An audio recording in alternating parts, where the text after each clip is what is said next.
शहरी विकास मंत्री सुरेश भारद्वाज द्वारा प्रधानमंत्री नरेंद्र मोदी को भगवान शिव का अवतार बताए जाने वाले बयान पर विपक्ष ने मंत्री जी को ऐसे बयानों से बचने की सलाह दी है। शिमला ग्रामीण के विधायक विक्रमादित्य सिंह ने कहा कि राजनीतिक जीवन में ऐसे बयान किसी भी नेता को शोभा नहीं देते। प्रधानमंत्री केवल भाजपा के नहीं बल्कि पूरे देश के प्रधानमंत्री है और विपक्ष भी उनका पूरा सम्मान करता है। लेकिन जिस तरह से सुरेश भारद्वाज ने अपने आप को अंधभक्तों की श्रेणी में सबसे ऊपर लाने के लिए यह बयान दिया, वो दुर्भाग्यपूर्ण है, जो किसी को भी पसंद नहीं आएगा। देश के माननीय प्रधानमंत्री श्री नरेंद्र मोदी जी का बहुत मान सम्मान करते हैं। वो दूसरी बारी पर देश के प्रधानमंत्री बने हैं, पूर्ण बहुमत से बने हैं और वो केवल भाजपा के नहीं हमारे भी प्रधानमंत्री हैं और हम उनका पूरा मान सम्मान करते हैं।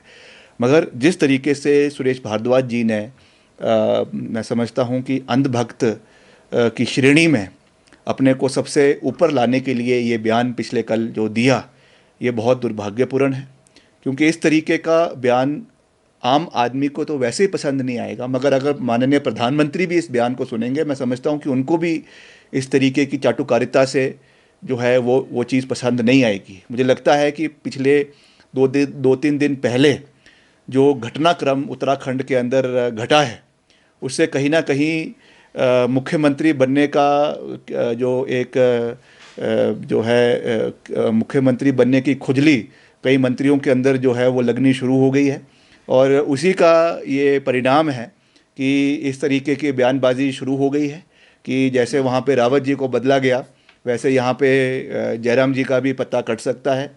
उस चीज़ को मद्देनज़र रखते हुए शायद ये बयान दिया हो।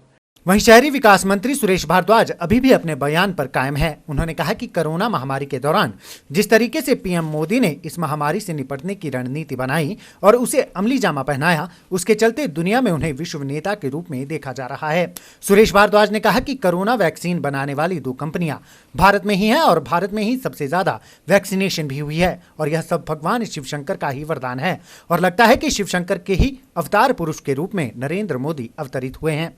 मैंने यही कहा कि प्रधानमंत्री नरेंद्र मोदी जी 2019 में चुनाव हुए, चुनाव के परिणाम आए नहीं थे, उससे पहले वो केदारनाथ की गुफा में जो है वो तपस्या में लीन रहे। तो अवतार और शिव जो है ये प्रतीक हैं। अमृत मंथन से जो गर्ल प्राप्त होता है उसे शिव पीते हैं, जिससे सारी मानवता का कल्याण होता है। इसी तरह से कोरोना वायरस महामारी आई, 1918 में स्पेनिश फ्लू आया था जिसमें करोड़ों लोग मर गए थे। देश तो जो है वो सोच भी नहीं सकते थे कि कोई वैक्सीन पैदा करेंगे।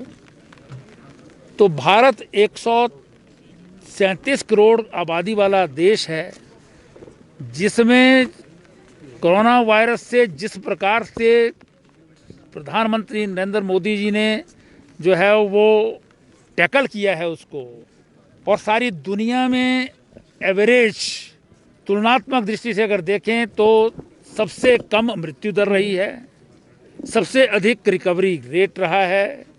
इतने बड़े देश की इतनी बड़ी आबादी को बिना भोजन के नहीं रहने दिया, जबकि सारा देश बंद था। सबको सुविधाएं ना होने के बावजूद भी